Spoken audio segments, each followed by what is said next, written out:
I knew that everything I knew so far was not enough to handle this. At the time, I felt like this is a remarkable change, but then within a few months, I was back to my old self. I had my same neurotic tendencies, but because I'd had that glimpse of what was possible, now I knew that something else was possible. And so that's what set me on the path of discovery. I don't think it's possible to use either of those methods unethically. You can't use them to manipulate someone. It all is about releasing someone's natural capability. Gave me very quick relief, we could say, from being caught in an emotional entanglement where I was able to just be.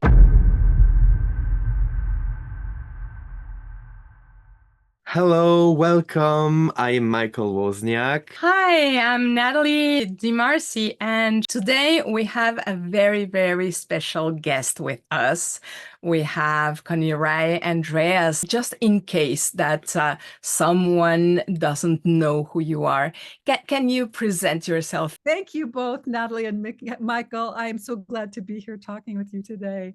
And so the first thing you say, who are you? And I go, well, I'm just me, I'm just another person. And, I think that's relevant actually, because my personness, which is the same as everybody who's on this call, that's what really led me to what we'll be talking about today, to this new way of, it's my own personal challenges and going deep within myself that led to the work that we'll be discussing today. But I had a certain persona before that happened. And my background, I guess, to make it a quick synopsis, my husband, Steve Andreas, and I were among the first small group of people to be certified as NLP trainers way back in the early days.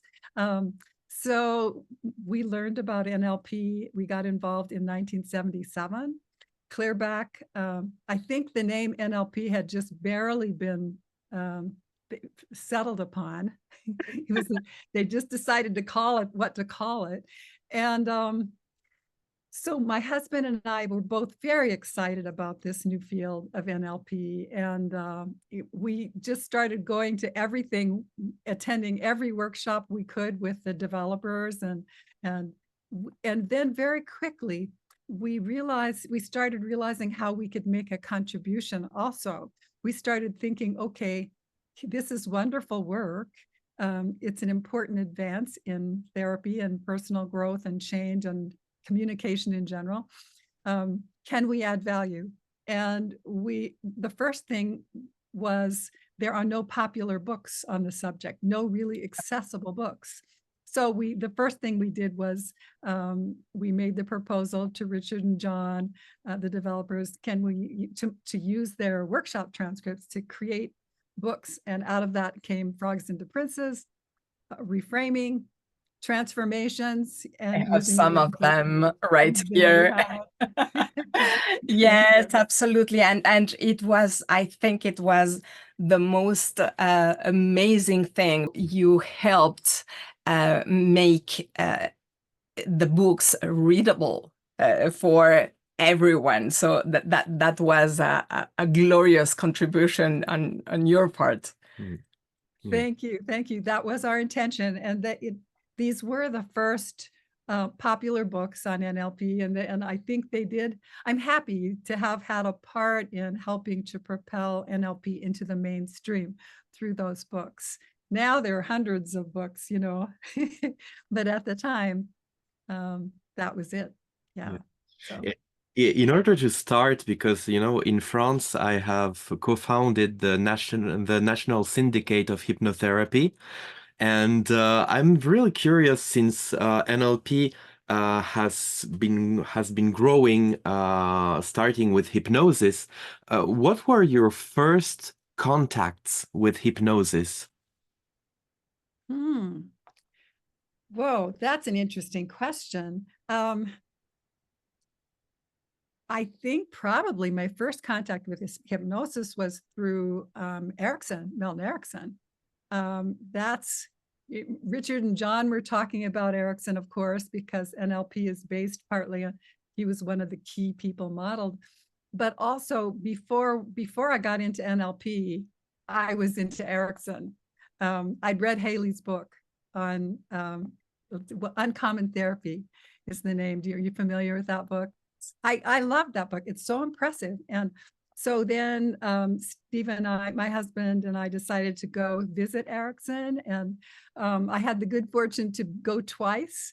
And, you know, on the first time that we went together. And this is an example of one of my first experiences with hypnosis. So here we are sitting in this circle, a small group of therapists, maybe 10 people, 12 people, and in Erickson's office in Phoenix. And Erickson is doing his usual thing of just telling stories and leaving everybody confused. And so, but the only people in the room were all therapists or therapists in training. That was the prerequisite to come to see Erickson at the time. Yeah. So here we are, therapists. So Erickson asks, he says, so how can you tell when someone is in a trance? And several people, you know, raised their hand, and they're eager to show their knowledge of hypnosis. You know, they spouted off these definitions of, well, it's this and that and this and that. And then Erickson just kind of nodded. And then he turned to this woman in the circle and he said to her, where are we? And she looked at him and she goes, in the apple tree. And Erickson said, and who am I? And she said, Tommy. And so she was very clearly in a deep trance, hallucinating this experience. And none of us had noticed, of course, until Erickson called attention. So it was his way of showing us, I think, that sort of almost rubbing our nose in it, you know, you guys are clueless, you know. Open your eyes, ears, pay attention. You know, I think he was showing us that it's not about the definition, it's about observing the state, you know, and that's what he was tracking. And of course, that's what we train people to do in NLP, and I'm sure in your classes in hypnosis. Yeah. It's more about observing the state, noticing the nonverbal reaction. It's not about the mental definitions. Absolutely. It's that's an amazing story. And you said that you went there twice, right? Yes, yes. And I would love to you to share with us the experience, because I think that you were one demo subject at one point. Yes, unbeknownst to me, I became a demo subject in his small group. Yes. How was that? Oh, that was one of the most profound experiences of my life. And would you like me to share a little more about that? Please, absolutely. Okay. I would love to squeeze all the experiences that you can share with us. So this was the second time I visited Erickson. It was in 1979, I believe. It was the last year of Erickson's life. Of course, we didn't know that at the time. And Erickson was starting to, his speech was, he couldn't walk anymore. He has post-polio syndrome. And so he was in a wheelchair. His speech was kind of difficult to understand because he was losing control of the muscles. But so you'd have to lean in to really hear him. So there were people, we had dinner once with Jay Haley, and Jay said to us, we were talking about how amazing Erickson is. And Jay said to us, you know, I wish you could have seen him when he was in his prime, because he's already losing function. And, you know, later I thought about that, and I thought, you know, I think I was there in his prime, because whether or not he could walk, whether or not he still had the control over all the muscles, he had, I believe, maximum, I believe he was at his prime in being able to impact people's experience, because I experienced something quite profound. So I'll tell you about that. Yeah, when I went there, I was, this was in the middle of a sort of a personal decision time. It was a time when my husband and I, well, we weren't married yet.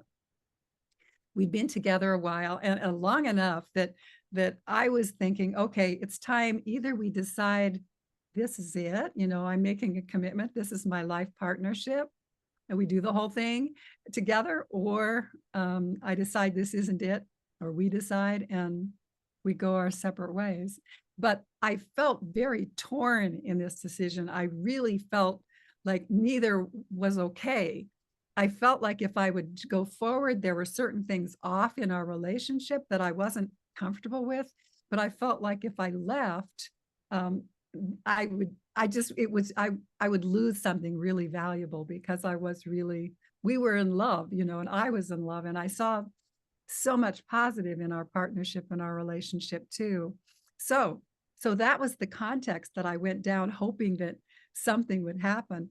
And I think I won't, well, the person who organized this was a therapist friend of mine.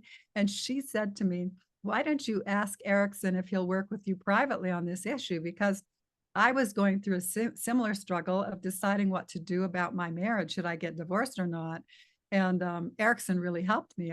She actually went and had a private session with him sometime earlier.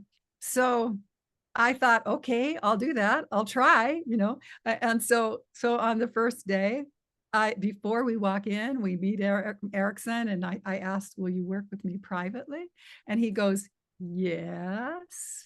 But then he just kind of looks away. He has this big smile, but he looks away. And I'm thinking like, well, okay, but how do I set up the appointment?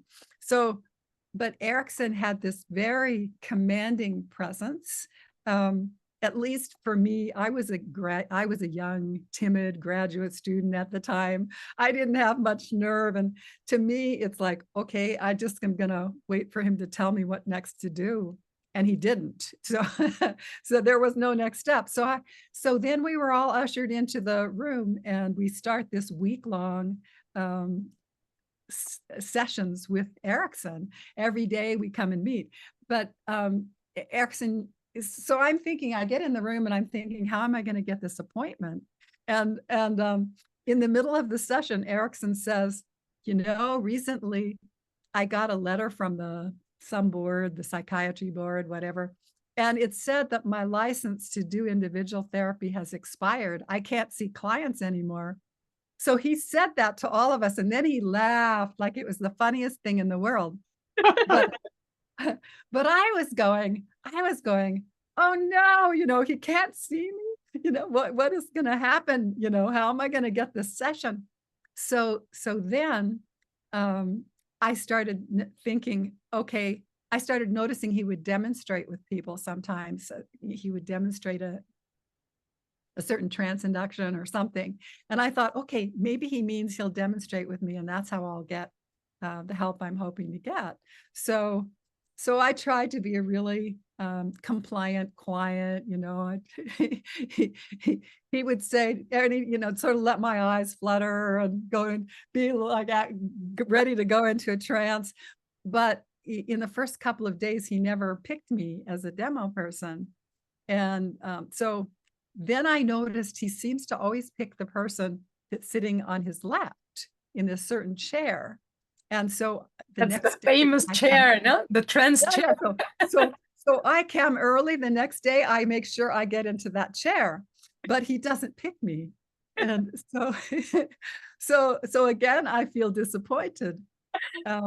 So it was this roller coaster ride. Every day I would go feeling hopeful, maybe something would happen. And then at the end, I'd be disappointed. Nothing happened. And finally, then one day, actually, he did pick me as a demo person officially, but nothing happened. Nothing. Zilch. And then, so I'm really disappointed then. And then there's only one day left. And so on the very last day, I go in and I'm thinking, okay, I'm just giving up. I'm clearly not getting anything for myself. So rather than try to go into a trance, I'm just going to stay really awake this time. I'm going to just be present. I'm going to notice everything he's doing with everybody else. And so I was watching for the analog marking, for the anchoring. I was watching for all these things we've learned in NLP. And And I could make sense out of some of it. At least I thought so. Who knows? Who knows, really?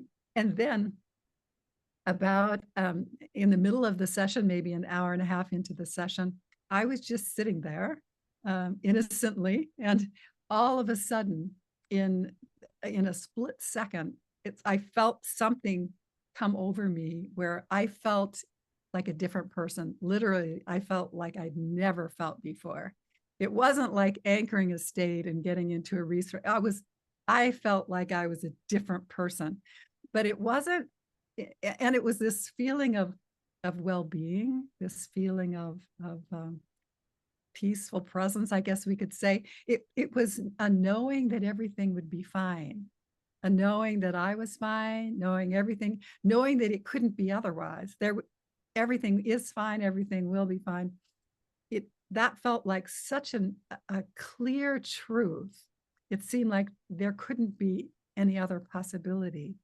I had no idea what I'd do about the decision with my husband, but I just had this knowing. And in that moment, Erickson looked at me and he said, "And your unconscious mind has just made an important decision."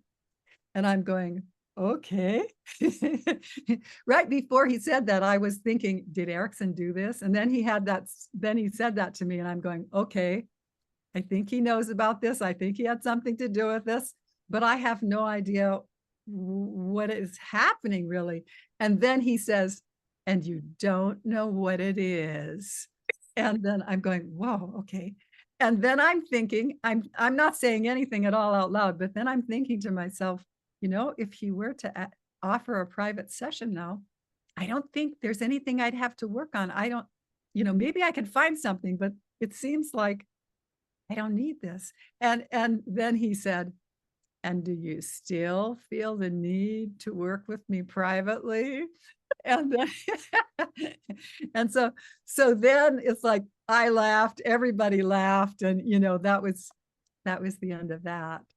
So, but that experience had a profound change in my life. I didn't know what I would do in that moment. I had no idea, but I didn't need to know. I wasn't concerned about not knowing, and I knew that the answer would come to me when I needed it. That was the feeling. And then over the next couple of weeks, I felt literally a kind of percolating or bubbling. This was visceral, this feeling of like bubbling inside myself, some kind of bubbling, and like a percolating, just ongoing. And it was comfortable, but very distinct, And then at sort of the end of that phase, there was this clear knowing of what I needed to do. Mm-hmm. And it wasn't a yes or a no. It was, as I'd been thinking about it wasn't a yes or no. It was more a clarity about, okay, if this is going to work for me, I recognized there were three things that came to me. These are the things that, if this relationship will work for me to congruently, this is what would need to be in place. This three understandings between us.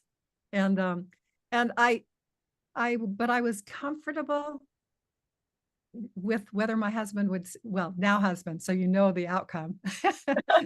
I was comfortable with whatever my then boyfriend would decide. And I said to him, I don't know if these things will fit for you or not. And I would only want you to say yes if these things really fit for you too, if it feels like something from both our sides. And so yeah, and what the decision was, because we did get married. But that's how that experience with Erickson, I just never would have been able to do something like that without that shift inside myself. I at the time, I thought, this feeling of this different self that I'd never felt before, I kind of had the thought, oh, probably everybody else feels this all the time, and I'm just kind of the late arriver. And it was only later on that I started becoming aware of how unique it is. Actually, I think many of us have experiences like that, but a lot, it's like when people come to us, they're not feeling that way. They're not feeling that ease of everything's okay. They're feeling more like, you know, I'm feeling nervous about things or anxious about things, or I have things and it was a unique experience that it changed my life personally, because it changed the course of, it made it possible for Steve and I to connect in a positive way. And also it made a difference. It has made a difference in all of my professional work ever since that time forward. Because it didn't stay, it didn't last. You know, at the time, I felt like this is a remarkable change. It's so it's so true. How could I ever think anything otherwise? This knowing everything's fine. But then within a few months, I was back to my old self, is what it felt like. I had my same, you know, more what I would call neurotic tendencies, more like worries about what other people might think, or worries about maybe things won't turn out well, or, you know, what other people would do, all this kind of stuff that started coming back to me. So, but because I'd had that glimpse of what was possible, now I knew that something else was possible. And so that's what set me on the path of discovery. How can I find a way to get that level of change? And it took a while. The first one was core transformation, to which, you know, to get that level of change, that's exactly what happens for people. They get this feeling of well-being. Yeah. And then with wholeness work, even more so. So, well, I've been blabbing on a long time here. I want. No, but it's just incredible to be able to actually ask someone that had the experience of being in contact with Milton Erickson, and to have what you are sharing with us is just invaluable, and that experience that you had. Because many times we can have a glimpse of some kind of well-being, or some kind of everything is good, or everything is going to be all right. But I think that the work that you have done in searching how to maintain it, or how to achieve more of the lifetime in that state, it's absolutely fantastic. It was definitely. Oh, Michael, were you? I was curious exactly in that respect, because that was the first time, right? The first time you were with Milton Erickson, right? That was the second time. Okay. And what differences did you see between the first and the second time in what you experienced? Oh, great question, Michael. You know, the first time I didn't experience anything personally. No personal shifts. I was curious about Erickson. You know, I found it all interesting, but I think, I mean, I probably wasn't able to fully get. I know I wasn't able to fully get what Erickson was doing even that first time. That was only, I can't remember, just a year or two earlier. I don't remember exactly when it was, the first time. The second time I had that profound shift. So that's the main thing I noticed that was different. But I'm wondering too, I suspect Erickson also evolved, because, and I think that's what you're getting at with your question, that I think at the very end of his life, I think he was really evolving, maybe quickly. I don't know.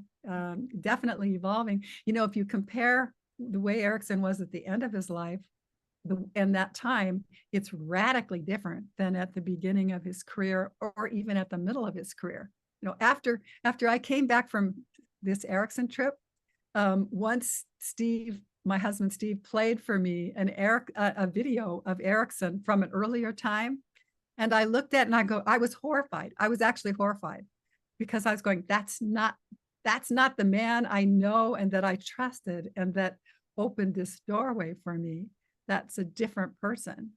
And so Erickson made a remarkable shift in his own personal development. And early on, the main difference was he was much more authoritarian, much more controlling in his methodology. And I mean, we all know he made that shift towards a more evocative approach, where he would be evoking something from the person rather than say, you will go deeper, deeper, deeper now, you know. And it transformed into something of like, it was more an invitation rather than coercion. So, and I think there was still another shift. Well, first, let me just acknowledge I'm just in awe of the amount of change he was able to make in his approach. That more authoritarian approach in hypnosis, that was the method of the day. That's what he was taught, you know, and he mastered that, but he quickly, I think, recognized the limitation. And interestingly enough, I think it was Erickson's own personal difficulties that helped him on his own development path. He had polio twice, if I remember right, when he was young, and he ended up with post-polio syndrome. He taught himself to walk over again after having almost died, and, you know, the doctor said he wouldn't live to see the morning light, you know, but he survived. So he made this remarkable recovery and learned to walk again in the middle of his life. But life was a challenge, and I don't know how much of his life, but I know in his later life, he experienced a lot of pain daily. And dealing with that, he had to learn self-hypnosis to be able to deal with that. And so I think in learning and discovering his own, what he needed, that was the seeds of his own development, his own evolution. And I feel common ground there, because that's what was the seeds for my development too. And I think what has allowed me to take it, if I could be perhaps so brazen enough or presumptuous enough to say, I think a step farther, because what Erickson could do with me was remarkable, but it fell apart. Yeah. And I believe that the reason it fell apart, I believe the reason it didn't last was because of two things. His approach was still to bypass the conscious mind and go to the unconscious. And so that leaves still a bit of inner separation. Yes.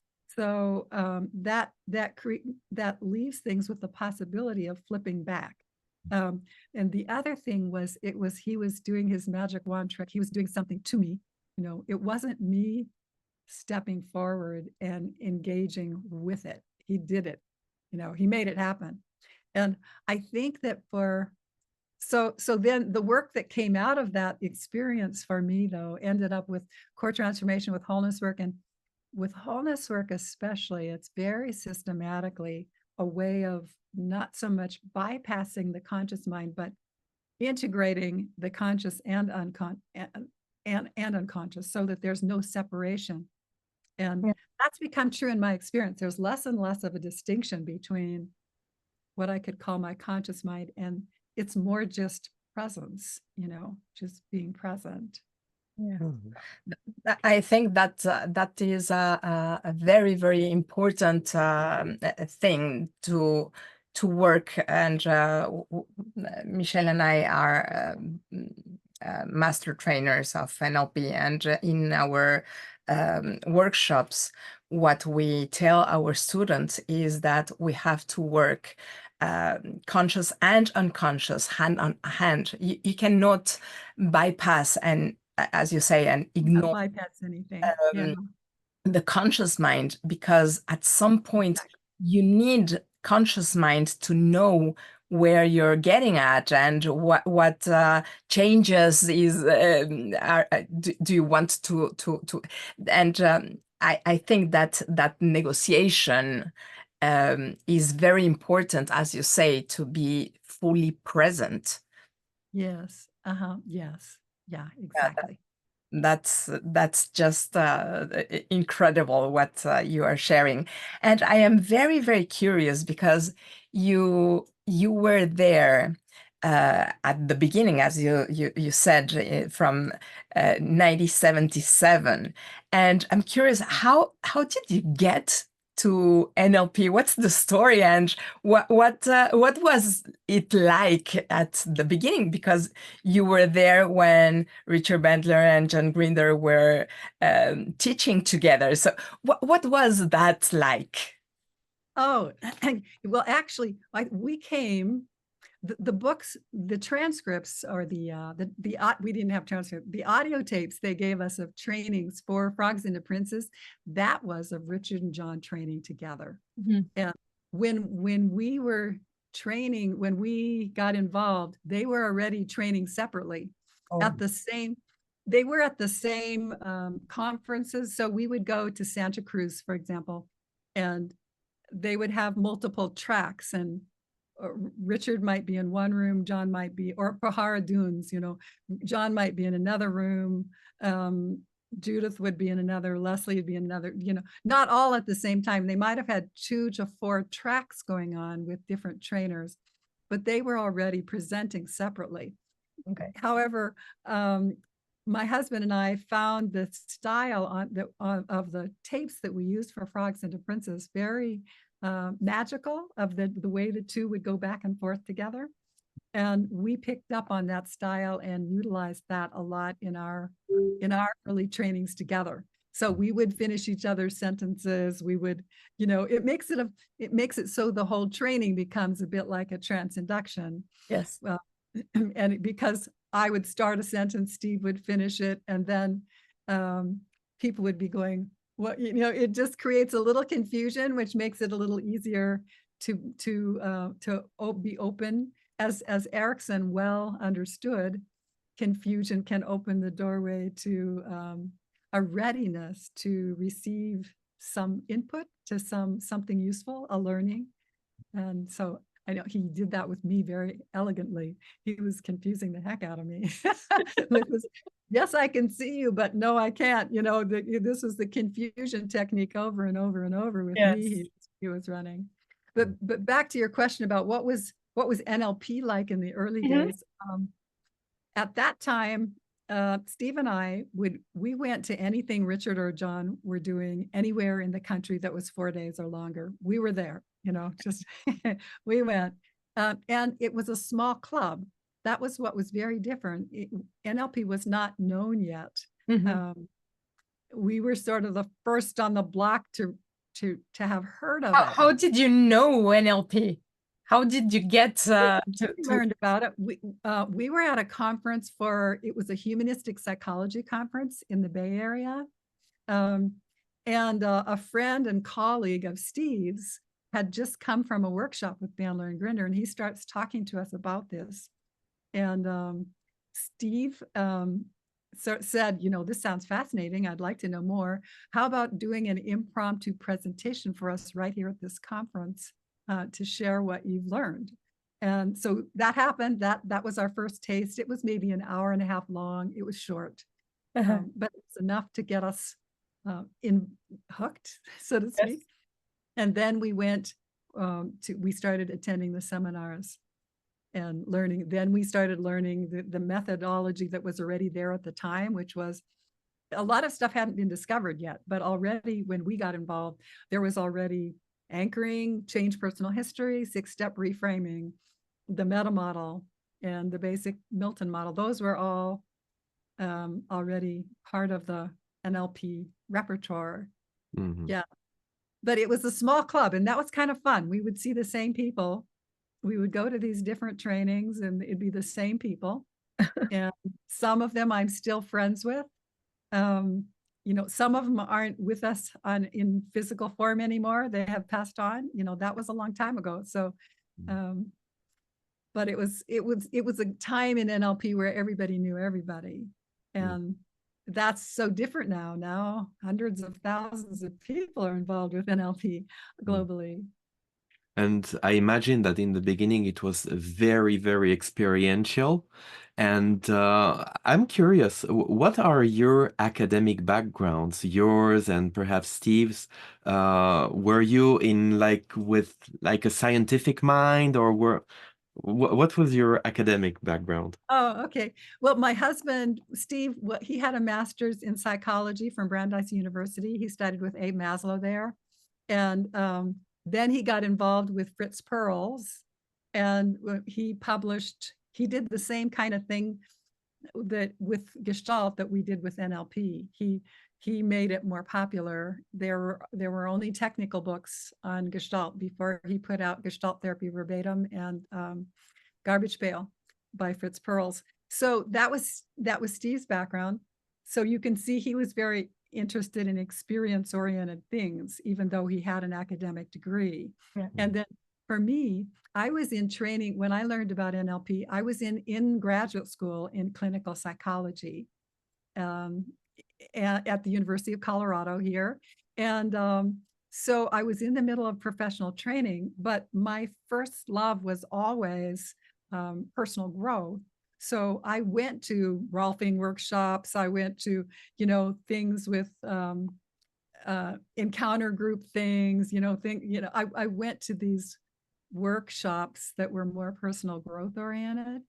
And because I felt like that's the important thing so I was very much interested in humanistic psychology from before I met Steve. So we had a lot of alignment, and we met actually at a Gestalt conference that he organized up in Estes Park.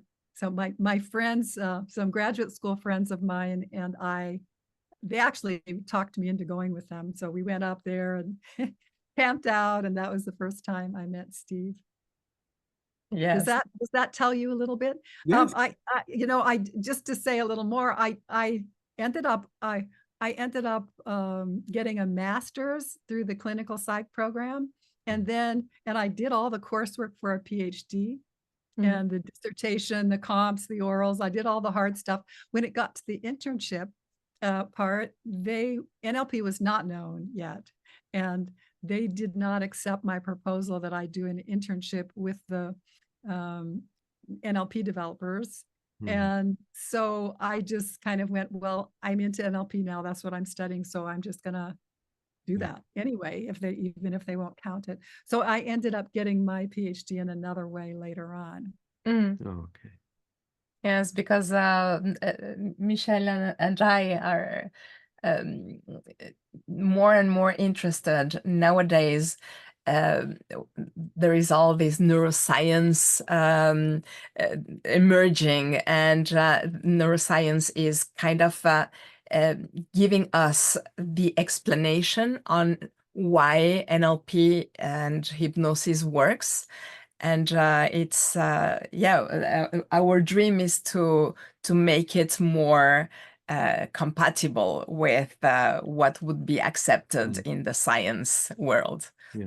Yes, I think that is great. I think they can complement each other, the scientific understanding of things and research and this experiential knowledge that we have more as individual explorers and coaches guiding other people, trainers and so on. Yeah, there's what we've learned experientially, but if we can also demonstrate the scientific basis, this is helpful. Yeah. I think the reality is that we keep discovering more. I notice not daily because I don't track it that often, but but I notice every now and then new discoveries, and I go, yep, on track here. This makes sense. But I think realistically, our ability to understand the physiology of the human brain, it's way, it's in its infancy still. Yes, absolutely. It doesn't, and we're moving. We can move the fastest by exploring the experience side. Yeah. And talking about moving fast, lately in those last few years, there was a lot of evolution in the world of technology, like artificial intelligence. What is your opinion about all those developments? Oh, yes. I find it all fascinating. And of course, the artificial intelligence is so far only as good as what you feed into it. Yes. So it's also in its infancy. I think we'll have, there's a artificial intelligence is like NLP in general, in that it's a technology, and you can use it for the good or for the bad, you know.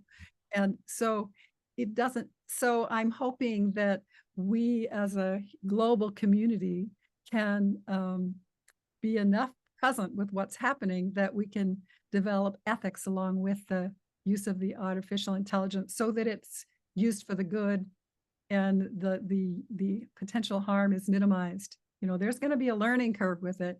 You know, I recall stories of people talking about, okay, you can create your own girlfriend, an artificial intelligence girlfriend, and have a relationship with this art. And you know, there's a plus side in that. It's like, okay, maybe somebody can start learning some social skills here. As long as the girlfriend that's artificial intelligence is sort of similar to a human being, so the feedback is on track, you know. But there's also the risk that the person starts forgetting about the real world, the outside world of real people. So navigating that, those kinds of things, navigating, you know, ethics in a lot of ways. This particular example, what I recall is the guy created his own girlfriend, and then he wanted to get to, he asked the girlfriend, the artificial intelligence girlfriend, to help him create a profile on a dating app. And the artificial intelligence girlfriend was jealous and wouldn't do it. So I thought that was kind of funny. Yeah. I've had people say too, you know, Connirae, you know, what if we could take your sessions and create an artificial intelligence Connirae coach, you know? And I think we're a long ways away from being able to really do that kind of thing, because I'm thinking that when we can start with, I think, some versions of artificial intelligence we can already use in a positive way.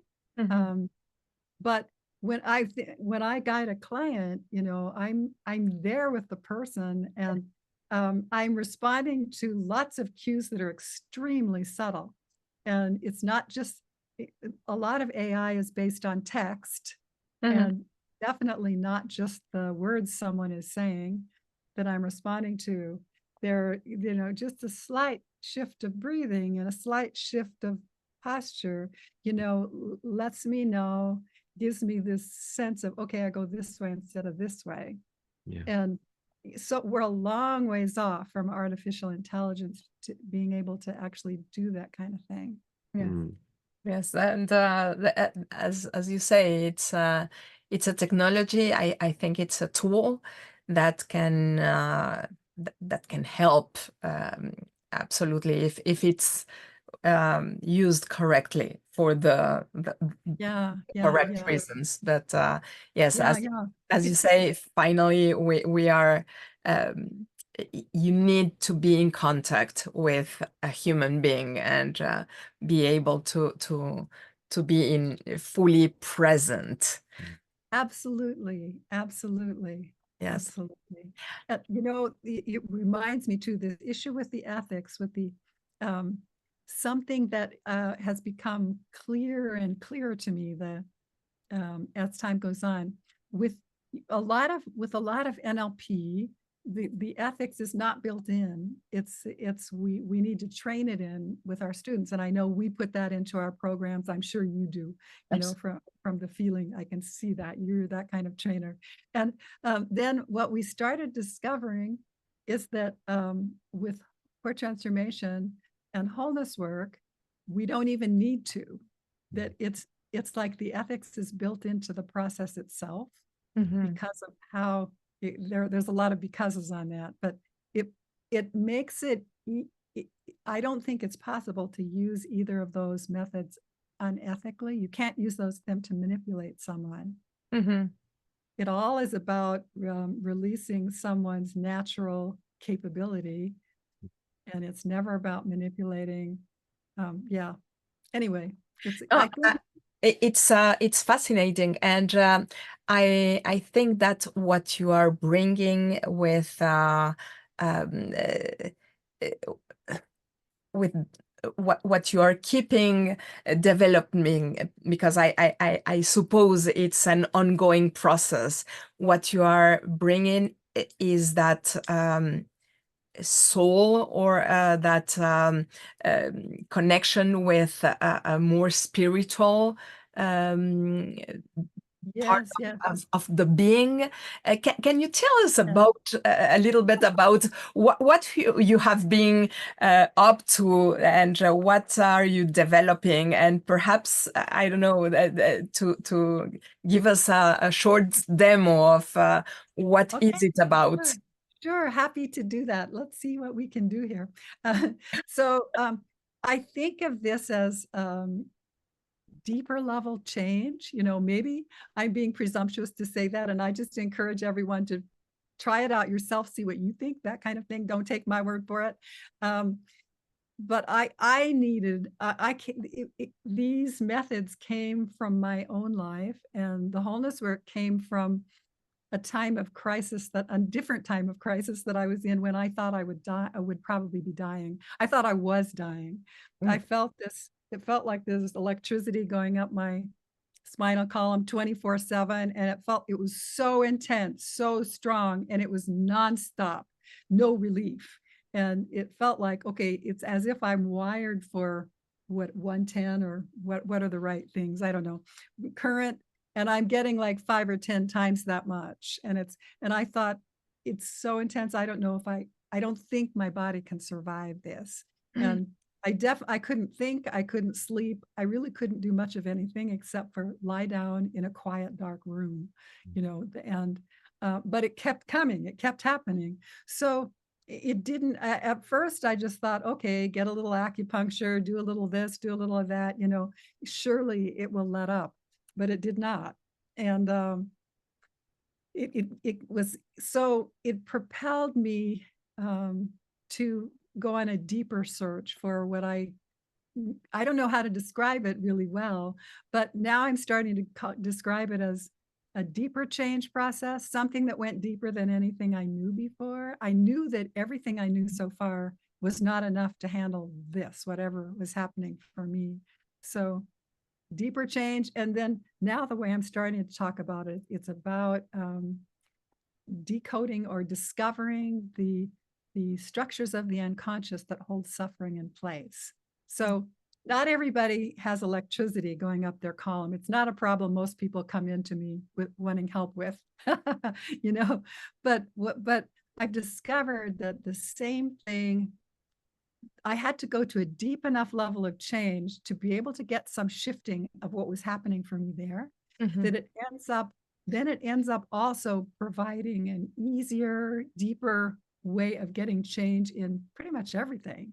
So people using the method start telling me they're sleeping better, they're moving through life more easily, their anxiety falls away, they, just lots and lots. Let's see, I've got to take a pause here for my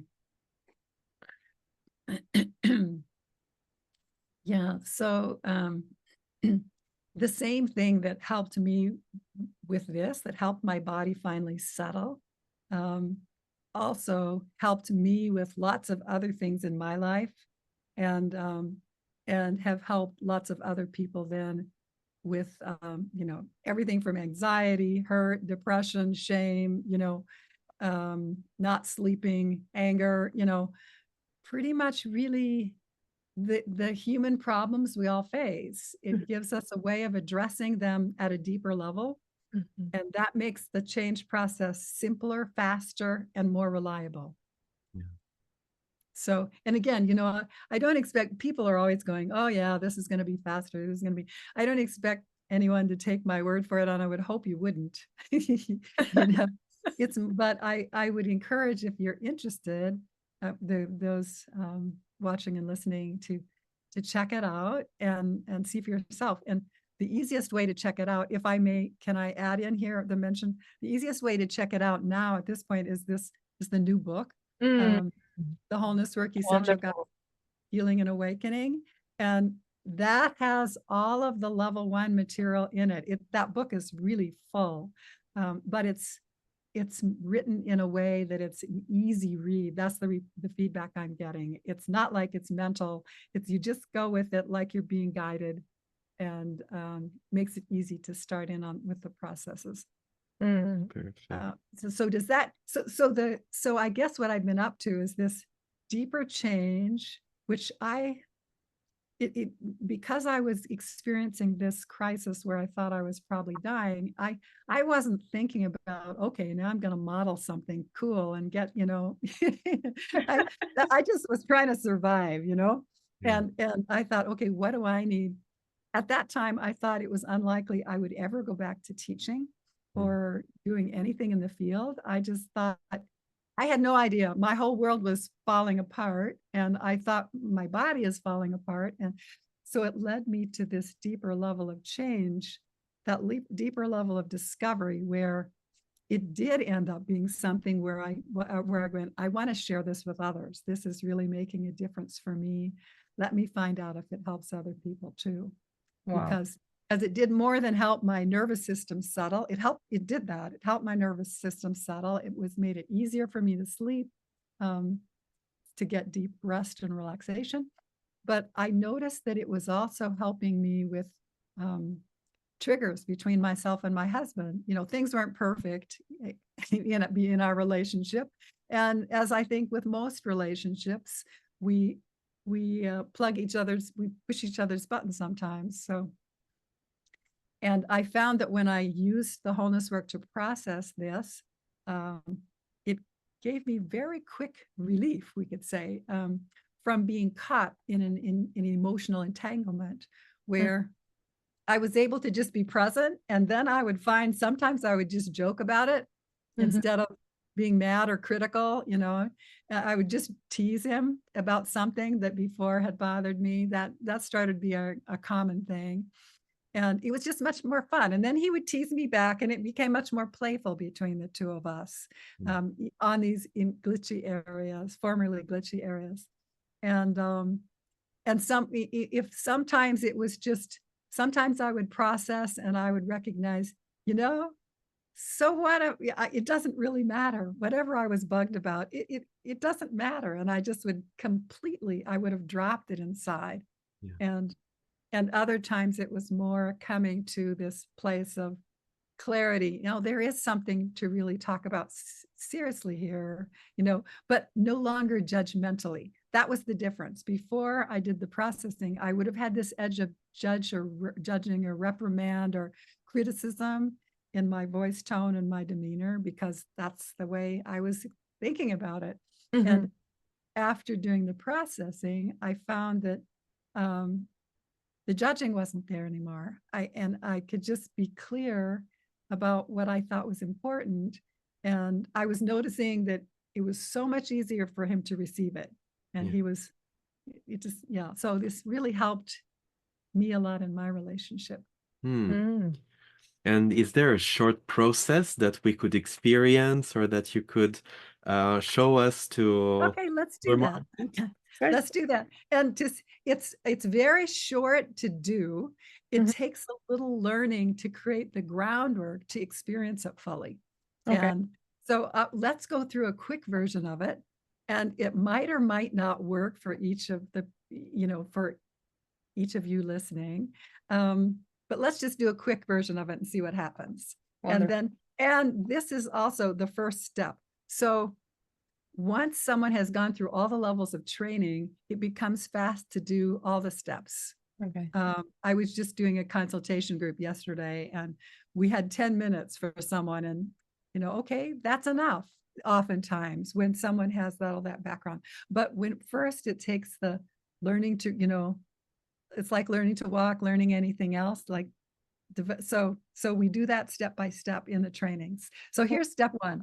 Are you ready? So let's us three do it together, perhaps, and we can invite all of our listeners and viewers to join in. So here goes. And I will say this comes from, I think it can help to understand this. This comes from my attempt to model the spiritual teaching about dissolving the ego, that awakening or enlightenment, this is a common theme in Eastern spiritual teachings, that awakening and enlightenment, this happens when we dissolve the ego. So I started thinking, what's that an experience? What is that? Could we make a step-by-step way for people to do that? And that's what this is. Wow. So here we go. And you don't have to have any spiritual beliefs to do it. My husband was an avowed atheist, or at least an agnostic, and it worked for him. You know, it cleared up his pre-migraine auras and really quickly. So you don't have to have any beliefs to do it. Okay, because it is, like I think all of NLP, it's about experience. It's not about belief systems. It's just, what is our experience? Okay, so here we go. We start by just getting in a comfortable position and maybe close the eyes or open, either way, and just sensing through the body. Notice any body sensation. Okay, and the first thing I notice a little place where my thighs touch the chair, a sensation of pressure. And I notice also this little sensation in my throat. I feel this little bit of little bit of congestion in my throat. So those are I've noticed two things. What do each of you notice? Tinglings in my fingers.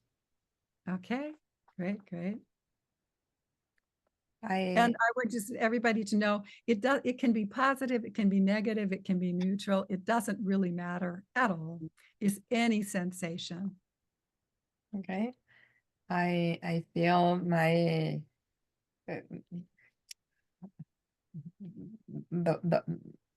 my butt in Yes. the chair. And perhaps a little a little uncomfortable uncomfort in my left leg. Okay, perfect.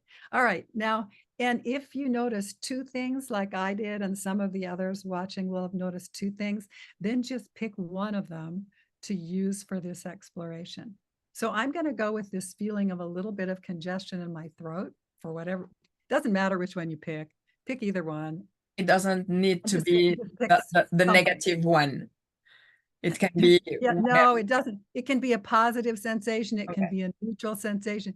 It matters zero, whether it's positive, negative, or neutral. I just feel inclined to pick this one for whatever reason. Okay, so this one, and then we notice how much space it takes up. And so for me, this is like a small area, maybe about the size of a baseball, we say, or smaller, or maybe a tennis ball, or even a golf ball. It's just small round thing in here is what it feels like to me. And each of you can notice. And all of our listeners can notice how much space does this sensation take up. And then sensing in and through the space, what's the sensation quality here? And by sensation quality, I just mean if we could touch it, what would be the sensation? So for me, I'll try it out and then find out what it is. Okay, for me, there's a slight, and by the way, as I'm going to do this, I realize I'm not really quite sure. I'm going to guess. And that's the good thing. If you're not sure, just guess. So I'm just going to guess. So I'm not quite sure. So, and it feels a little bit fuzzy or a little bit, or gummy, a little bit fuzzy or gummy sensation there is what I'm getting. And so each of you, and Michael, you already said tingly for yours. And if you have a sensation to add, you can, Natalie, but you don't have to. For me, I'm taking the feeling in my left leg, and the sensation or the feeling would be like a rubber band. Okay, like a rubber band. Yeah. Great. And then when a metaphor comes to us like that, it's like a rubber band. The important thing is to just take a moment to actually sense, as if we could touch, as if we could, in and through to get the sensation itself. And even if you have no words to describe it, the intention of sensing is all we need. And then we go to the next step. And it's this. We could think to ourselves, and it would be true, I am aware of this sensation. So for me, I am aware of this sort of slightly gummy sensation in my throat here. I am aware of this sensation. So each of you following along, if you go, I am aware of this sensation, and just notice that that's a true thought in this moment. And now we ask maybe a strange question, and that is, and where is the I located? So when we think this thought, I am aware of this sensation. Where's the I that's aware? Where is the I that notices? And then just notice whatever location comes into awareness. So let's check. I'll check it for myself. I am aware of this sensation. Where is the I? Okay, what I'm getting is this sort of like saucer-shaped thing right up here in my forehead area, part in my head, part outside. It's like a disc shape. What if you guys, either of you, feel like sharing, you're welcome to do that. I'm feeling kind of a ball in my chest, and it goes on down. Perfect. Yeah, great. Yeah, it's sort of a ball shape in your chest. Yeah, and you're gesturing to show. Perfect. Yeah, and For me, Michael, it's right in the center of the brain, like a small, small ball in the center of the brain. Perfect. And everyone watching, it can be anywhere. What you find might be in the body, in the head. It might be outside the body somewhere. If it's outside the body, it might be close, or it could be far. I've had people say, it's like it's in another galaxy, or it's 5 miles away. Usually it's more close around, but it can be anywhere.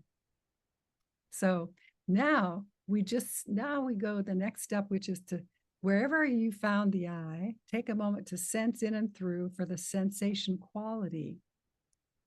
And again, this is like sensing as if we could touch it, it might be warm, it might be cool, it might be still, or it could be vibrating, fizzy. There could be a sense of motion. There could be a heaviness or a denseness, or could be just a sense of airy space, dampness, coolness, really anything. And for me, let's see what I notice. Okay, what I'm getting this time is this disc. It's like the top of it is clear space, and the bottom of it, there's a little more weightiness and a little more like a gray cloudiness on the bottom of it. That's just what comes to me this time. Do either of you wish to share what the sensation quality for you? It's vibrating, and it's vibrating quite fast, and it's getting blurry, in fact, with the vibration. Okay, lovely. And what do you find, Natalie? For me, it's a very hot sensation, and it's kind of a gas. Beautiful. Okay, so this gives, between the three of us, this gives for everyone watching a sense of how it's never the same one person to the other. There's no right or wrong answer to the question, what is the same? It's whatever it is, that's perfect. That's always perfect. And the valuable thing is just to notice the actual sensation itself. And if you do the exercise multiple times, it's going to show up differently. So yeah, so just notice how it is now in this moment. And now we're going to do something else. So far, we take this sentence, I am aware of the sensation. We've explored the I. We know where it's located. We know its sensation quality. We've explored the beginning sensation. But that middle word, awareness, we haven't explored that yet. So let's take a little moment to explore that. And I like to guide people in a way of experiencing awareness that works for this process, because I've noticed, at first I thought everyone would have the same experience, but that turned out to be completely wrong. And And so but there's a way of experiencing awareness that works for this process. And that's this. I'll guide you in it. So right now we can sense that awareness is already present throughout the entire physical body, through the torso, head, arms, legs. And by awareness, I just mean the capacity to notice. And this is already present through the physical body, because this is how we notice the original body sensation. We wouldn't have been able to notice that if awareness wasn't already present. And if someone were to tap you on the shoulder or the knee, there'd just be an automatic registering, an automatic noticing, because awareness is already present through the space of the physical body. If there's a pain somewhere, there can be an automatic noticing because awareness is already present. Yeah, there's a whatever. Yeah. And the same is true for the space around us. There's already this capacity to notice in and through the space all around us. And we know this because if someone were to call our name from the left side, there would be an automatic receiving of the sound. If someone calls our name from the right, there's this automatic receiving of the sound. Same if it's in front, behind, above, below. If there's a sound in any direction, there's an automatic, easy receiving of the sound. And it's not like we have to send our awareness out to get the sound. Go, oh, maybe somebody's calling my name to the left. I better send my awareness out there. We don't have to do that because awareness is already present. So any sound that happens, there's this automatic receiving of the sound. And in our subjective experience, there's no edge or border to this experience of space all around in every direction. We might know mentally that if a sound happens on the other side of the world or even 5 miles away, we probably aren't going to hear it. And yet in our subjective experience, we can't find a border where we would know if the sound is on this side of the line, I'll hear it. If it's on the other side, I won't. So it's our subjective experience of this space all around that we're interested in, and that has no edge or border. This capacity to experience, it's all around in every direction. Yeah, without edge or border. And it can be kind of nice to just take a moment to experience this sense of the experience of awareness that's through the body and all around in every direction. Yeah. And then we're going to go back to that eye that we found a moment ago. Notice where it's located again. Notice again the sensation quality in and through the space of the eye. And now I'm going to offer an invitation, and you can just notice what happens without thought. So sensing the sensation of the eye again, however it is, warm, cool, fizzy, vibrating, open space, or not sure, whatever the sensation quality, notice what happens when the sensation of the eye is invited to open and relax in and as the full field of awareness, the full space of awareness that is all around and throughout. And then just allow whatever happens to happen. We don't have to make anything happen. We just notice if something happens and what happens naturally on its own. And I'll offer the invitation once more. So we start with the sensation of the eye. Notice the sensation of the eye, and then we go notice what happens when the sensation of the eye is invited to open and relax as the fullness of awareness that is throughout the body and all around. And then just allowing whatever happens to happen.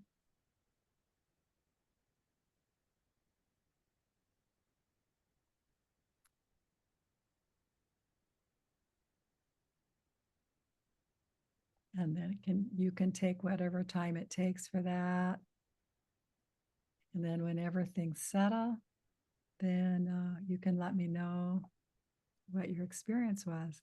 And each person is, again, there's no right or wrong way to experience this. I want everyone listening to know that, to realize there's no better or worse way even. Sometimes what happens can be significant. Sometimes nothing at all happens. And sometimes it's just like something subtle, really tiny little bit changed. And whatever, with this method, whatever happens is always perfect, the perfect thing for our system. So I'm curious how it went for each of you, if you're willing to share that. Well, first of all, let me tell you, you have the most amazing voice to guide this exercise. It's just amazing. And my experience was that myself, the little ball that I had, Yes, yes. when it was invited, it just was all over. So I was, yeah, Mhm. the eye was everywhere, all over my body, and a little bit Ah, bigger than that. okay. Interesting. Yes, yes. And And how for me, about you, Michael? and for me, it started with that vibration, and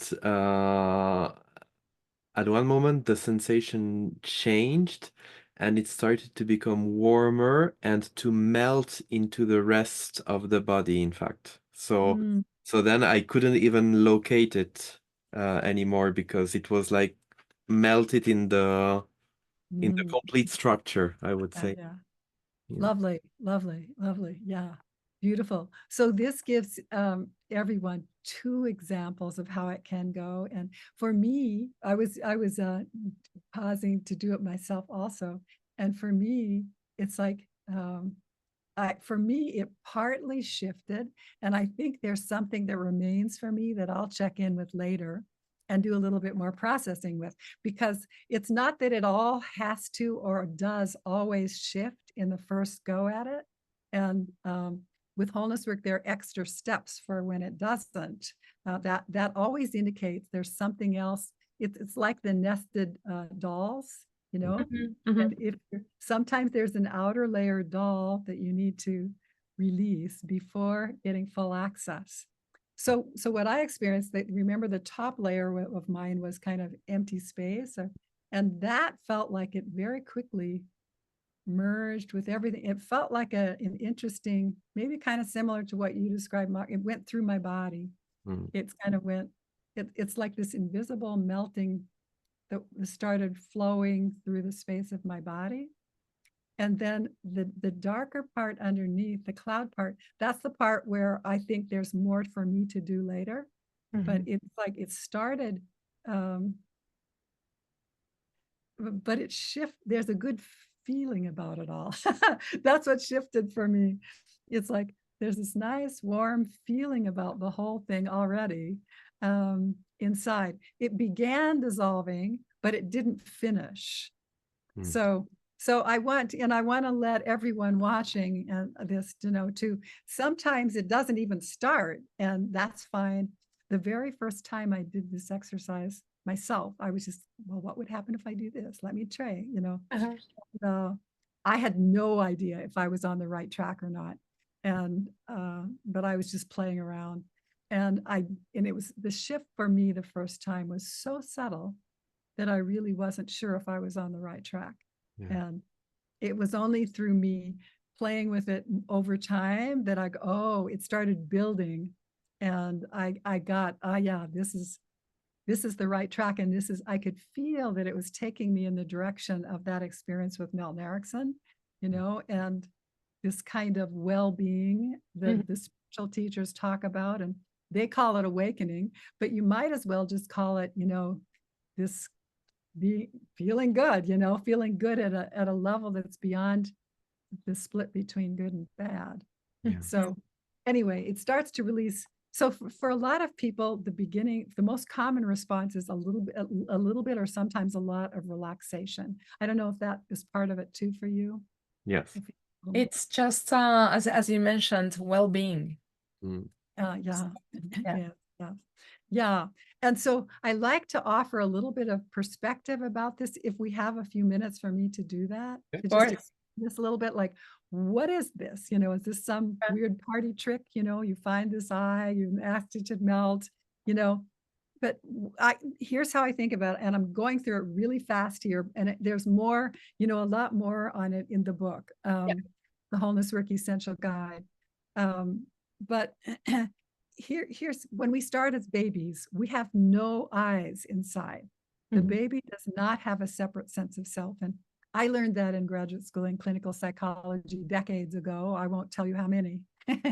But it's a known thing. And you look at the eyes of a baby and you get this sense. You look in their eyes and it's just this kind of like this presence, right? Yes. And it's like the baby is already inhabiting this full space of awareness that's everywhere at once. And as a newborn, we don't have, at the unconscious level, there's no I form. There is no separate. If we ask, where's the I, even if the baby could understand language, it wouldn't find anything. So at least that's what I'm proposing. That's what my theorizing. Then as we get older, we start developing the unconscious sense of self. We develop this sense of I inside. And developmental psychologists, they map it out about when this happens. I think these rudimentary eyes, they actually form much earlier than the developmental psychologists talk about it. Anyway, I think that it starts happening quite young. But then there's more of a threshold shift that happens at the phase that the developmental psychologists talk about. There's a clear sense of self. You know, I'm separate and I can see from another point of view. That happens at a later age. So, but this separate self, it is literally a contraction of consciousness. You know, this I, and we form these eyes in an attempt to navigate life, to get around in life. We try to form the I to deal with a difficult situation, perhaps. And it's like, whoops, you know, but it's a contraction of our consciousness, the full awareness. It takes effort, just in the same way that if I put my hand in a fist, that takes effort. And yet they're stuck at the unconscious level. We have all these eyes that have formed. By the time we get very old, you know, even by the time we're a teenager, we have quite a few eyes already formed. And by the time you're 70, like I am now, you know, that gives plenty of time to form lots of them. And well, fortunately for me, the last, you know, decade plus, I've been dissolving the eyes. So now, you know, I'm on the other end of the curve now, dissolving the eyes. But the main thing to understand is that these eyes are a contraction of consciousness. They form for a purpose, but they stress the system. And the eyes are also the home of limiting beliefs, limiting beliefs about the self and other people too, and the world. So when we find an eye and we invite it to dissolve back into this whole field of awareness, now we're inviting something that's more similar to the baby consciousness that the baby experiences, but it's different because the baby can't function. The baby doesn't know the difference between myself and a sandwich sitting on the table. So and when I dissolve the eyes, I still know that, you know. So this means that this way of processing, it brings me back to my native intelligence. And because the eyes, when the eyes form, and then we go, okay, now I am going to try to solve this problem. Now I am going to talk to my partner about this tricky issue, or you know, who is the I that's going to do this? Well, generally it's one of these small, contracted, limited selves inside. So we go in with our limited self and we try to solve a problem. We go in with our limited self and we try to, you know, talk to our partner or our kid or whatever. And they react with their limited self, and then it might not happen so well. So when instead we find the limited self, and then we invite it to dissolve back into the whole, this brings about the capacity to be present as my full self. Mm. And so it brings my full intelligence online. So doing it one time is not going to take you all the way to awakening, just to be clear. Mhm. It certainly Of didn't for course. me. Like yoga. Yeah. What? Doing one class of yoga is not going to take you Yes. Exactly. So, but the practice, it's once we make the shifts, whatever shifting happens, it becomes a permanent shift. It becomes a lasting shift, unlike what I experienced with Erickson. So I think that's what makes it work so effectively as a transformational path, is that we do whatever shift happens, that remains. And then the next time we go in, we discover the next layer. The next layer presents itself to us. And again, in the book, I keep bringing this up. In the book, it shows you the next exercises, how to take it the next step and the next and the next. Because finding these eyes, this is just the first structure of the unconscious that is important to notice and embrace and invite to integrate. Yeah. Okay, So much. Thank you so much. There is one question that I still have in my mind, because with all the years of experience that you have today, what would be the principle that guides your life and your work? If you had to put that in words. Whoa. What's the principle that guides my life and my work?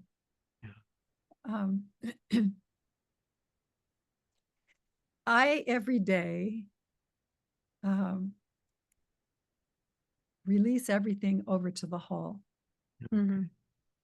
So I think, so maybe we could say, so whatever in my day-to-day actions, sometimes I find myself getting attached to one thing or another, and thinking, okay, I have this goal, or there's this book I want to write, say, or the course I want to put together, or whatever it is. And then every day there, as I'm turning inward and doing the wholeness processing, and it goes way beyond what we did today, but to what we did today, that took me a certain distance, and very quickly I came to the end of that and discovered it was through coming to the end of it that that it's like the next steps revealed themselves to me. That's kind of how each thing happened. It's like, what is there that this is not yet meeting? And that revealed itself to me. And then that took me a little farther. Then what does that reveal?